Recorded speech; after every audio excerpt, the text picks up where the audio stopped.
ফিরে আসা উচিত।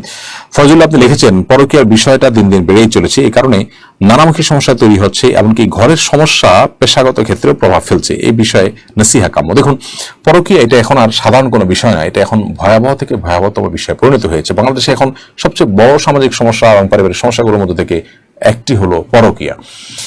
পরকীয়া জর্জরিত হয়ে যাচ্ছে আমাদের পরিবারগুলো, খানখান হয়ে যাচ্ছে, ধ্বংস হয়ে যাচ্ছে আমাদের পারিবারিক বন্ধনগুলো। এই পরিস্থিতিকে উত্তরণের জন্য একেবারে সংক্ষেপে যদি আমি বলতে চাই, মূল পয়েন্টে যদি যেতে চাই, তাহলে আমরা আমাদের আত্মিক উন্নয়ন, আমাদের আত্মিক পরিশুদ্ধি, আমাদের নীতি নৈতিকতার চর্চা আমাদের সমাজে বাড়াতে হবে। শিক্ষা প্রতিষ্ঠানগুলো থেকে নীতি এবং নৈতিক শিক্ষাকে আমরা আস্তে আস্তে দূরে ঠেলে দিচ্ছি এবং এর ফলশ্রুতিতে আমরা কিন্তু দিন দিন এমন একটা প্রজন্ম দেখতে পাচ্ছি বা এমন একটা সোসাইটি এবং সমাজ দেখতে পাচ্ছি যে সমাজ আমাদের কারোর কিন্তু কাম্য নয়। আমাদের আগের প্রজন্ম এদেশে তাদের স্বামী স্ত্রীর মধ্যকার পারস্পরিক বোঝাপড়া এবং আস্থা এবং বিশ্বাসটা অনেক প্রবল ছিল। এখন কিন্তু এখনকার দম্পতিদের মধ্যে কিন্তু আস্থা এবং বিশ্বাস সেরকম নেই। মোবাইলের পাসওয়ার্ড স্বামী স্ত্রী একে অন্যের জন্য না জানলে সেখানে রীতিমতো সন্দেহ করা শুরু করেন এবং একে অন্য থেকে লুকাবার মতো নানামুখী উদ্যোগ কিন্তু আমাদের সমাজে এখন নেওয়া হয়ে থাকে, সেটা ওপেন সিক্রেট।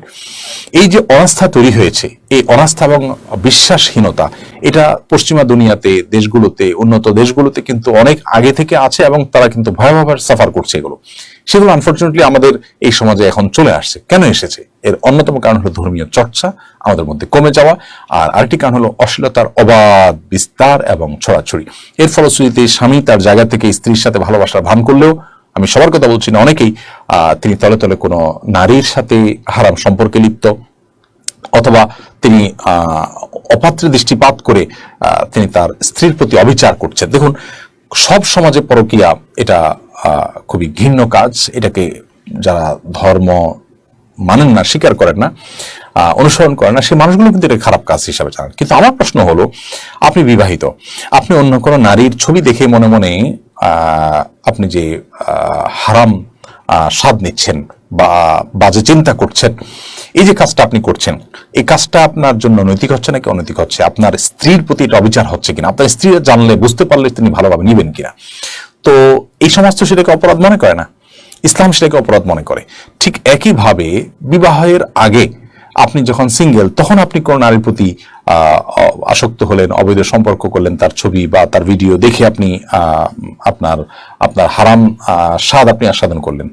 এর ফলশ্রুতিতে আপনার যিনি জীবন সঙ্গিনী হবেন, একই কথা মেয়েদের জন্য প্রযোজ্য, যে আপনার জীবন সঙ্গিনী যিনি হবেন না কেন, আপনি তার প্রতি কি অবিচার করছেন না? আপনার এই চরিত্রটাকে আপনি যদি সংরক্ষণ করেন এবং তাকে যদি সমস্ত ভালোবাসা নিবেদন করেন, সেটা হবে তার প্রতি আপনার পরিপূর্ণ আস্থা, বিশ্বাস তৈরি করার সবচেয়ে বড় সোপান। দেখুন, এই জন্য ইসলাম বিবাহ বহির্ভূত সম্পর্ককে হারাম ঘোষণা করেছে। পরকীয়ার এই সমস্যা দূর করবার জন্য নাটকে, সিনেমাতে পরকীয়াকে যে সহজীকরণ এবং স্বাভাবিকরণ যে একটা প্রবণতা আমরা দেখতে পাচ্ছি, বন্ধ করতে হবে। সেই সাথে অশ্লীলতার ব্যাপকতা রোধ করতে হবে।